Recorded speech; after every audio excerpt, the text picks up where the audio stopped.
عليكم ورحمة الله وبركاته. الحمد لله رب العالمين والصلاة والسلام على سيدنا محمد وعلى آله وصحبه أجمعين وما توفيقي إلا بالله لا حول ولا قوة إلا بالله العلي العظيم سبحانك لا علم لنا إلا ما علمتنا إنك أنت العليم الحكيم. கண்ணியத்திற்குரிய பெரியோர்களே, அன்பார்ந்த சகோதரர்களே, இஸ்லாத்தின் 50 கடமைகளில் ஒன்றுதான் புனித ஹஜ்ஜாகும். அந்த புனித வணக்கத்தை நிறைவேற்றுவதற்காக உலகத்தின் பல்வேறு பகுதிகளிலிருந்து புனித மக்கமா நகரத்தை நோக்கி ஹாஜிகள் சென்று கொண்டிருக்கிறார்கள். இன்னும் நமது நாட்டிலே புறப்படவும் தயாராக இருக்கிறார்கள். அந்த புனித ஹஜ்ஜு மற்ற வணக்கங்களை விடவும் வித்தியாசமானதாக இருக்கிறது. ஹஜ்ஜி என்கின்ற வணக்கத்தை நிறைவேற்றுகின்ற போது உம்ரா என்கின்ற வணக்கத்தையும் சேர்த்துத்தான் நிறைவேற்றுகிறோம். இறைவன் குர்ஆனிலே சொல்லி காட்டினான், வஅத்திமுல் ஹஜ்ஜ வல் உம்ரத லில்லாஹ். நீங்கள் ஹஜ்ஜி என்கின்ற வணக்கத்தையும் உம்ரா என்கின்ற வணக்கத்தையும் இறைவனுக்காக நிறைவேற்றுங்கள் என்று இறைவன் சொல்லி காட்டுகிறான்.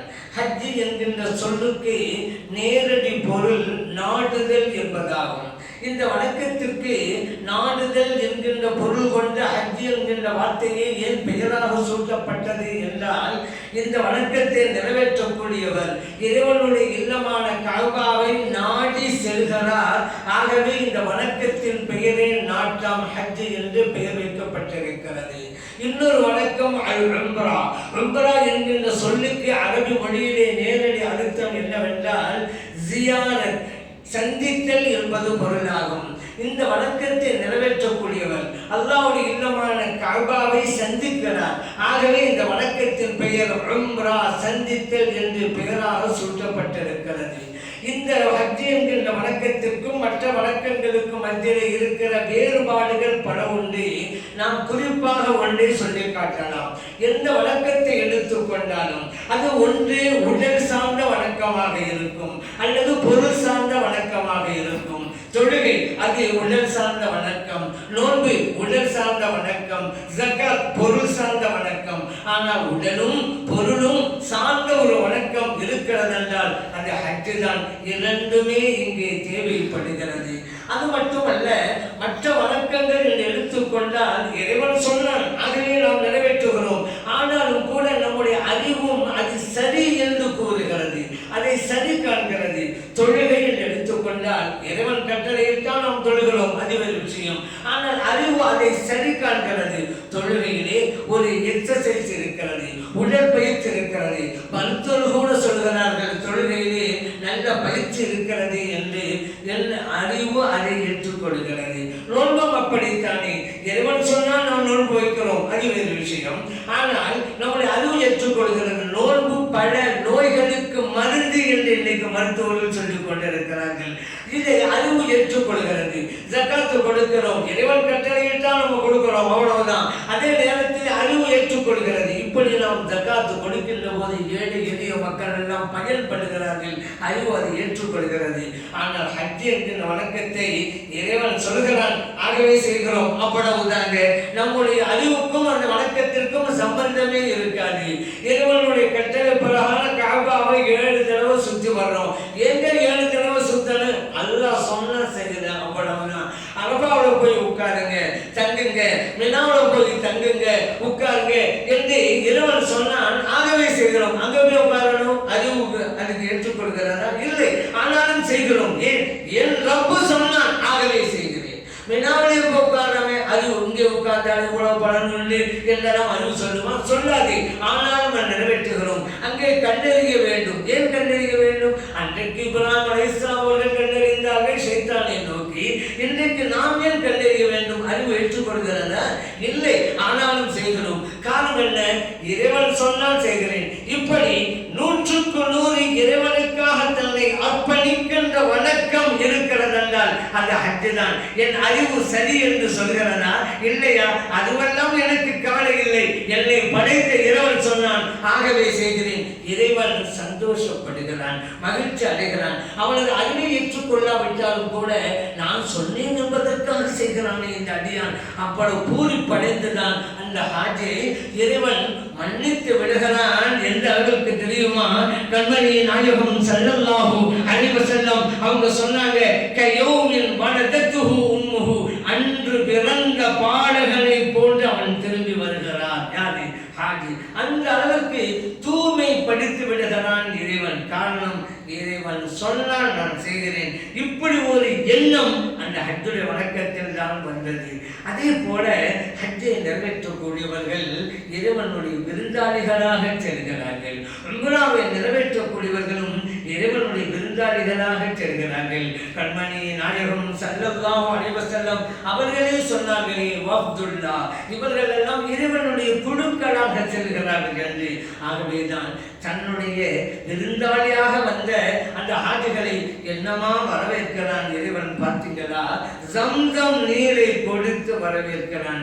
நம்முடைய வீட்டுக்கு ஒரு விருந்தாளி வந்தால் அவரை அமர வைப்போம், அவருக்கு நாம் உபசரிப்போம், குடிபானங்கள் கொடுப்போம், சர்பத்து கொடுப்போம், மோர் கொடுப்போம், தண்ணீர் கொடுப்போம். அதே போன்றுதான் இறைவனும் தனது விருந்தாளிகளுக்கு அங்கே ஜம்சம் நீரை கொடுத்து உபசரிக்கிறான். நம்முடைய வீட்டுக்கு ஒரு விருந்தாளி வந்தால் அவரை முசாபஹா செய்து வரவேற்போம் அல்லவா? இறைவனும் அவ்வாறுதான் முசாபஹா செய்வதற்கு ஹாஜிகளுக்கு ஒரு வாய்ப்பை கொடுத்திருக்கிறான். என்ன தெரியுமா?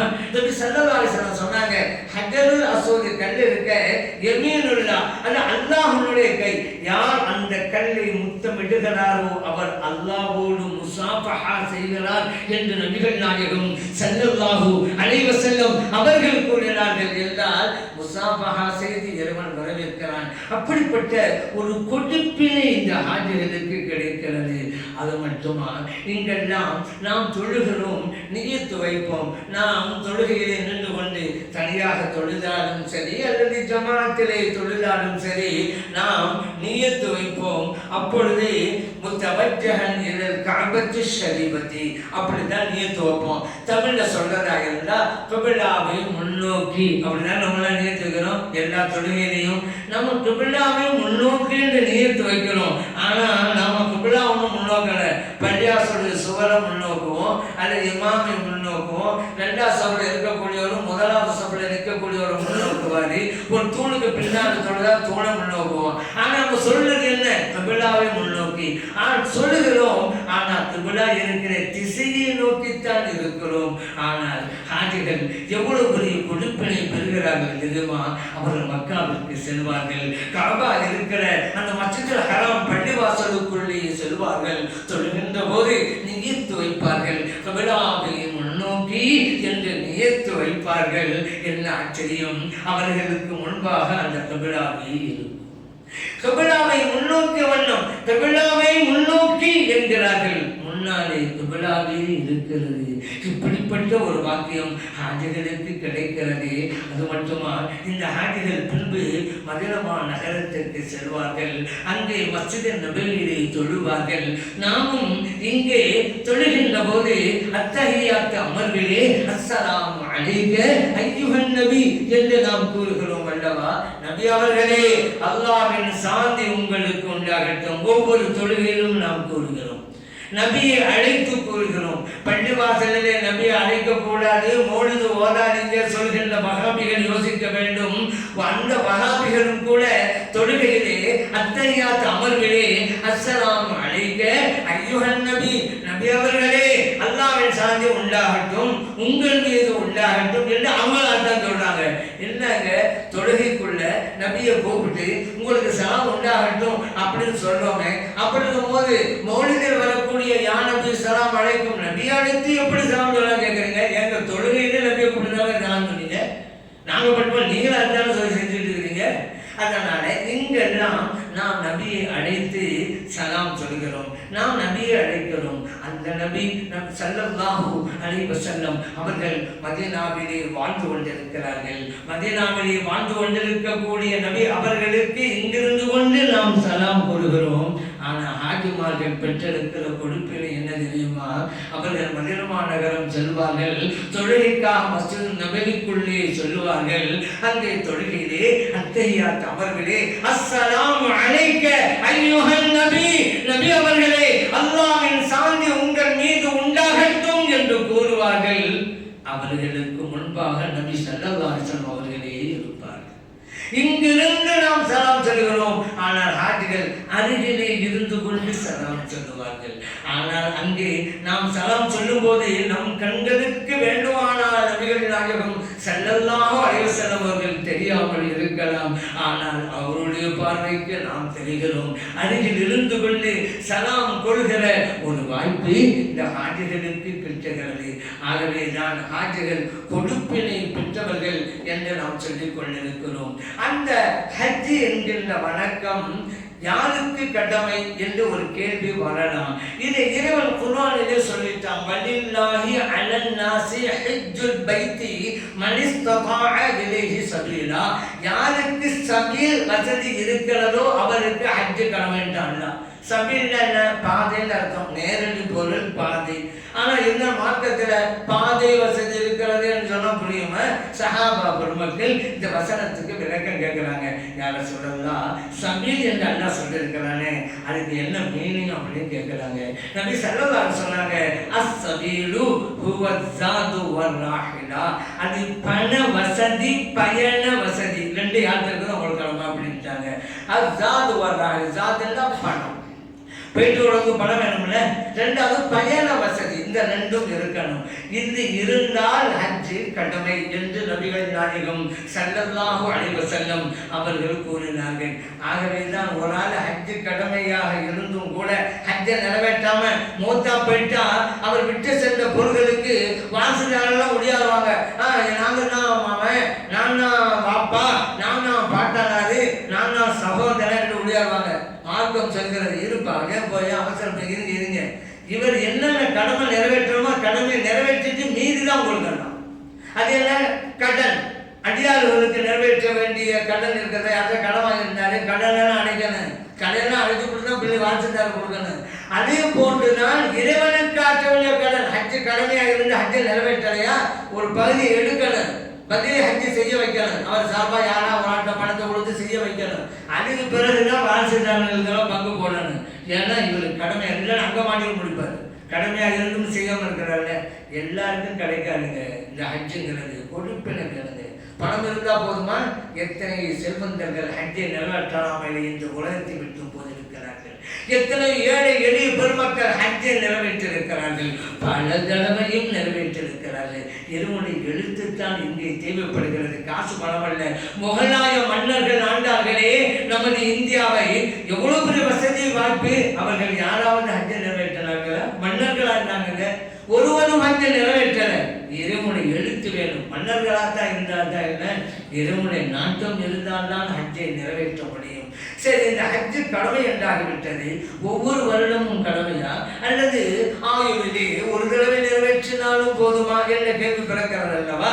அதற்கு ஒரு ஹதீஸ் நமக்கு விடை தெரிகிறது. கண்மணி நாயகம் ஸல்லல்லாஹு அலைஹி வஸல்லம் அவர்கள் ஒரு சமயத்தில் சொன்னாங்க, அருமை தோழர்களுக்கு மத்தியில, இன்னல்லாஹ கத் ஃபரத அலைக்குமுல் ஹஜ் ஃபஹஜ்ஜு அப்படின்னு சொன்னாங்க. மூமின்களே, உங்கள் மீது அல்லாஹ் ஹஜ்ஜை கடமையாக்கி இருக்கிறான், ஆகிய ஹஜ்ஜை நிறைவேற்றுங்கள். முடிஞ்சு கொஞ்ச சொல்லிட்டு, ஆனா அந்த சபையில் இருந்த ஒரு தோழர் எழுந்து நின்று கேட்டார், அதுக்குள்ள ஆமீன் யா ரசூலல்லாஹ், ஒவ்வொரு வருடமும் நிறைவேற்ற வேண்டுமா? மௌனமாக இருந்தார்கள் நபி ஸல்லல்லாஹு அலைஹி வஸல்லம் அவர்கள். மறுபடியும் கேட்கிறார் இந்த தோழர், அகுல்ல ஆமீன் யா ரசூலல்லாஹ், ஒவ்வொரு வருடமும் எங்களுக்கு கடமையா? மௌனம்தான் பதிலாக வந்தது நபி ஸல்லல்லாஹு அலைஹி வஸல்லம் அவர்களிடமிருந்து. மூன்றாவது தடவையும் இந்த தோழர் கேட்கிறார். அப்பொழுதுதான் நபி ஸல்லல்லாஹு அலைஹி வஸல்லம் அவங்க சொன்னாங்க, அருமை தோழர்களே, ஒன்றை செய்ய வேண்டும் என்று நான் சொன்னா அதோட என்ன விட்டுருங்க. அளவுக்கு அதிகமாக நீங்க கேள்வி கேட்காதீங்க. ஏன் தெரியுமா? நீங்க இப்ப கேட்டீங்கல்ல, ஒவ்வொரு வருடமும் கேட்டு லவ் குல்த நஅம், ஆம் என்று நான் சொல்லிவிட்டால் உங்கள் மீது கடமையாகி போய்விடுமே. லவஜபத், கடமையாகிவிடும். வலமஸ்ததஅதும், ஆனால் உங்களால் நிறைவேற்ற முடியாது. முஸ்லிம்களை பற்றி செய்யப்பட்ட ஹதீஸ். நம்மளால முடியுமா?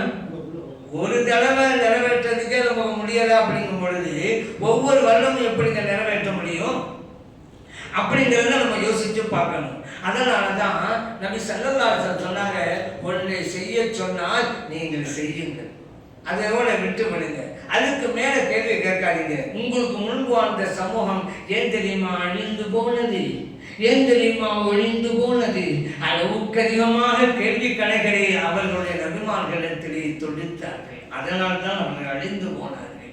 தேவையான கேள்வி எழுப்புங்கள், தேவையற்ற கேள்வியை கேட்காதீர்கள். அது உங்களுக்கு சிரமம். ஒவ்வொரு வருடமா என்கிறீங்க, நான் ஆமாண்ணா நீங்க என்ன செய்வீங்க, கடமையா இருப்பாங்க. இங்கே நபி ஸல்லல்லாஹு அலைஹி வஸல்லம் அவர்கள் தன்னுடைய பவர் என்ன என்பதையும் காட்டுகிறார்கள். நபியா ஆம் என்றால் கடமை, ஒன்றை கடமையாக்குவதற்கும் கடமை இல்லை என்று சொல்வதற்குமான அதிகாரம் நபி அவர்களிடத்தில் இருக்கிறது. ஆனா இன்னைக்கு வஹாபியர் சொல்லுவாங்க, நபி நம்மள மாதிரி மனிதர் தாங்க, நம்மள மாதிரியா ஷரியத்து பிரகாரம் நடக்கிறது நமக்கு கடமைங்க. நான் நபி ஸல்லல்லாஹு அலைஹி வஸல்லம் அவர்கள் சொல்வது ஷரியா, செய்வது ஷரியா, அவர்கள் அங்கீகாரம் வழங்குவது ஷரியா, அவர்கள் சொன்னால் மார்க்கம். அப்படிப்பட்ட நபியை போது நம்மள மாதிரிங்க யோசிக்க வேண்டாமா? இது மட்டும் இல்லைங்க, நபி ஸல்லல்லாஹு சொல்றாங்க, மிஸ்வாக் செய்யறோம்ல, ஒவ்வொரு தொழுகைக்கும் நீங்கள் மிஸ்வாக் செய்ய வேண்டும் என்று நான் கட்டளை போட்டிருப்பேன், ஆனால் உங்களுக்கு சிரமம் என்பதால் விடுகிறேன் என்றார்கள். மார்க்கம் எங்கே இருக்கிறது? நபி ஸல்லல்லாஹு அலைஹி வஸல்லம் அவருடைய கையிலே இருக்கிறது மார்க்கம். அதே போல இறைவன் சொன்னார்ல, மாத்தாக்கும் ரசூல் ஃபகுதுஹு, இறைத்தூதர் ஸல்லல்லாஹு அலைஹி வஸல்லம் என்ன சொல்றாங்களோ, என்ன கொண்டு வர்றாங்களோ எடுத்துக்கிறேங்கிறான். நபி யார் என்று இப்போ புரியல? நம்மள மாதிரி அவர்கள் சொன்னால் மார்க்கம் அல்ல, அப்படிதான் சொன்னான். அவங்க எதை சொன்னாலும் நீங்க எடுத்துக்கிறங்க. எவ்வளவு பெரிய அதிகாரத்தை பெற்றவர்கள் நபிகள் நாயகம் ஸல்லல்லாஹு அலைஹி வஸல்லம் அவர்கள். அவர்கள் இருந்தால் மார்க்கம் நமக்கு வருகிறது. அப்படிப்பட்ட ரசூல் ஸல்லல்லாஹு அலைஹி வஸல்லம் அவங்கள பார்த்து நம்மள மாதிரி இருந்தா இங்கே அப்படிதான். ஆம் என்றால் கடமையாகும், ஆனால் தேவையில்லா கேள்விகளை கேட்டு உங்களுக்கு நீங்களே சிரமங்களை சுமந்து கொள்ளாதீர்கள் என்கிறார்கள் கண்மணி நாயகம் ஸல்லல்லாஹு அலைஹி வஸல்லம் அவர்கள். ஒவ்வொரு ஆயுள்ல ஒரு தடவை தான் கடமைங்கிறது இப்போ தெளிவாகி போச்சு. அதனால தான் ஹஜ்ஜை நிறைவேற்றுவதற்கு நாமெல்லாம் ஹாஜியா இருக்கிறோம்ல. அதனால தான் இதே தொழுகையாளிக்கு அல் முஸல்லின்னு பட்டம் கொடுக்குறோமா, நோன்பு வைப்பவருக்கு அஸ்வாயிம் நோன்பாளி அப்படி பட்டம் கொடுக்குறோமா? நம்ம இல்லையே. ஆனா ஹஜ்ஜு செஞ்சவருக்கு ஹாஜி அல் ஹாஜி ஹாஜி ஹாஜியார் அவனுக்கு பட்டம் கொடுக்குறோம்ல. காரணம் என்ன? கடமையை நிறைவேற்றிட்டாங்க. ஆகில ஒரு தடவை தான் கடமை நிறைவேற்றிட்டாங்கல்ல. அப்ப அவர் ஹாஜியார் சொல்லலாம் தானே. ஆனா தொழுகை அப்படி சொல்ல முடியுமா? இப்போ ஒரு ஆள் தொழுகிறாரு, அல் முஸல்லி தொழுகையாளி அப்படின்னு பட்டம் கொடுத்துட்டோம்னு வச்சுக்கிறேங்க. நாளைக்கு தொழுகை விட்டுவிட்டாங்க, என்ன செய்யறது? சில பேர் அப்படி இருப்பாங்க, நல்லா நம்மளாம் ரொம்ப ஆச்சரியப்படுற அளவுக்கு தொழுவாங்க, கடைசியில் பார்த்தா பழைய வரப்பு தான் ஆளை காணும். அப்படி நிறைய பேர் இருக்கிறாங்க. சரி, இந்த வருஷம் நோன்பு வச்சாரு ஒரு ஆள், நோன்பு வச்சிருக்கிறாரு, இவருக்கு சாயும் அப்படி ஒரு பட்டம் கொடுத்துடலாம் அப்படின்னா அடுத்த வருஷம் நோன்பு வைக்காம இருக்கிற என்ன செய்யறது? கொடுத்த பட்டத்தை திரும்ப வாங்குறது. இதெல்லாம் வாழ்நாளெல்லாம் கடமைங்க. தொழுகை என்பது வாழ்நாள் முழுவதும் கடமை. அவருக்கு இந்த பட்டம்லாம் கொடுக்க முடியாது. இன்னைக்கு செய்யறா நாளைக்கு செய்வாரா இல்லையாத உத்தரவாதம் இல்லை. ஆனா ஹஜ் அப்படி இல்லை, வருஷம் ஆயுள்ள ஒரு தடவை கடமை செஞ்சுட்டாரு ஹஜ் அப்படிங்கிறோம். இதை கூட சில பேர் சில ஊர்வல்ல அந்த காலத்துல இப்போ கொஞ்சம் மாறிக்கு நினைக்கிறேன், ஹாஜி அல் ஹாஜி அதுக்கு ஒரு விளக்கம் கொடுப்பாங்க. என்ன, எங்க காக்கா ஹாஜி, எங்க சாச்சா அல் ஹாஜி அப்படின்னாரு. என்னங்க சொல்றீங்க அப்படின்னு கேட்டா, எங்க காக்கா ஹாஜி ஒரு தடவை தான் ஹஜ் செஞ்சிருக்கலாம், எங்க சாச்சா அல் ஹாஜி அவர் 3 ஹஜ் செஞ்சிருக்கிறார். அப்படி ஒரு ஹஜ் செஞ்சவர் ஹாஜி, ஒண்ணுக்கு மேல செஞ்சவர் அல் ஹாஜி அப்படி இல்லைன்னா மக்கள் தவறாக எழுதி கொண்டிருக்கிறார்கள். மக்கள் தவறாக மாற்றுகிறது பலது இருக்கு, அதுல இதுவும் ஒண்ணுங்க. அப்ப ஞாபகம் வச்சுக்கிறேங்க. அப்பெல்லாம் ஒரு வித்தியாசம் இல்லைங்க. ஹாஜ் அல்ஹாஜ் அர்த்தம் ஒண்ணுதான். அல்ஹாஜ்னா ஒரு குறிப்பிட்ட நபரை சொல்வது, பர்டிகுலரா ஒரு நபரை சுட்டி காட்டி சொல்வது. இங்கிலீஷ்ல டிஹெச்இ புக் தி புக் அப்படிங்கிறவங்கள அந்த மாதிரி தான் அல் செய்யறது. ஒரு குறிப்பிட்ட ஹாஜியார் அவருக்கு தான். அதனால அப்படி 1 2 அப்படிலாம் கிடையாது. சரி, ஒரு ஆள் நிறைய ஹஜ்ஜி செஞ்சாருங்க, அவர் அனுப்பும் பொழுது என்ன சொல்றது அப்படின்னு கேட்கலாம். ஹஜ்ஜாஜ்னு சொல்லுங்க, ஹஜ்ஜாஜ் அப்படின்னு அர்த்தம். பல ஹஜ்ஜை செய்தவர் அப்படி அர்த்தம் வந்துடும். அல்ல போட்டா அந்த அர்த்தம் வராது. சரி ஹாஜின்னு சொல்லித்தான் ஆகணுமா? சில பேர் அது விருப்பாங்க. நான் சொல்றேன், ஹாஜியாலி என்ன ஹாஜியான்னு சொல்லணும்னு எதிர்பார்க்க கூடாது. அது ஒரு விஷயம். நிறைய ஊரில் பிரச்சனை நடக்கும், மீனாண்டு விழா நடக்கும், ஒரு ஆளோட பேரை போட்டுவாங்க, ஹாஜியாருன்னா வந்து ஹாஜியாருன்னு விடுபட்டு இருக்காங்க. அதுக்கு ஒரு பிரச்சனை கிளம்புமே, எப்படி என் பேருக்கு முன்னாடி ஹாஜியாரு போடாமல் இருக்கலாம் அப்படின்னு. ஹாஜியாரு என்ன ஹாஜியாரு போடணும்னு எதிர்பார்க்க கூடாது. ஆனால் நாம் ஹாஜியாருன்னு நம்ம சொல்லலாம். ஏன் சொல்லலாம்? அடையாளம் காட்டணும் இந்த சமூகத்திற்கு. ஏன் அடையாளம் காட்டணும் அப்படின்னு கேட்டால், ஒரு ஹஜ்ஜு செய்யணும்னு நினைக்கிறான்னு வச்சுக்கோங்க, ஹஜ்ஜு செய்யணும், யாருக்கு அணுகுவார்? ஹாஜியான்னு நம்ம சொல்லியிருந்தோம் வச்சுக்கோங்க, அவருக்கும் அணுகுவார். ஏன் இவர் தான் ஹஜ்ஜுக்கு போயிட்டு வந்தவர், அவர்கிட்ட போனால் விளக்கம் கிடைக்கும், அப்புறம் அவருக்கும் அணுகுவார்ல. டாக்டர்னு போகிறோம்ல, ட்ரெயினில் புக் பண்ணால், ட்ரெயினில் டிக்கெட் புக் பண்ணால் டாக்டராக இருந்தால் டாக்டர்னு குறிப்பிட சொல்லுது கவர்மெண்ட்டு. ஏன் இத்தனை டாக்டர் போறான்னு தெரிஞ்சால் திடீர்னு ஏதோ விபத்து ஏற்பட்டாங்க அந்த டாக்டர்களை உதவிக்கு அழைத்துக் கொள்ளலாம் என்பதற்காக. அந்த மாதிரி ஹாஜியார் அப்படின்னு தெரிஞ்சா பல நல்ல விவரங்களை கேட்டுக்கொள்வார் ஹஜ்ஜுக்கு செல்லக்கூடியவர். அதனால அடையாளம் காட்டும். அதே போல இந்த ஹஜ்ஜு கடமை இப்ராஹிம் அலைஹிஸ்ஸலாம் அவர்கள் காபாவை கட்டி முடித்ததற்கு பின்னாலே இறைவன் சொன்னான், வஅذின் ஃபின்னாஸ், மக்களுக்கு நீங்கள் அழைப்பு விடுங்கள், ஹஜ்ஜை நிறைவேற்ற வேண்டும் என்று. இப்ராஹிம் அலைஹிஸ்ஸலாம் சொன்னாங்க, இறைவனே நான் இங்கே இருக்கிறேன், இல்லை இங்கே அழைப்பு கொடுத்தா உலகத்தில் வாழ்கிற மக்களுக்கெல்லாம் எப்படி போய் சேரும்? இறைவன் சொன்னான், அன்னின் நீங்க அழைப்பு விடுங்க, அழையல் பலா, அதை எடுத்து வைக்க வேண்டியது எனது கடமை என்றார். சேர்த்து வைக்க வேண்டிய என் கடமை, என் பொறுப்பு.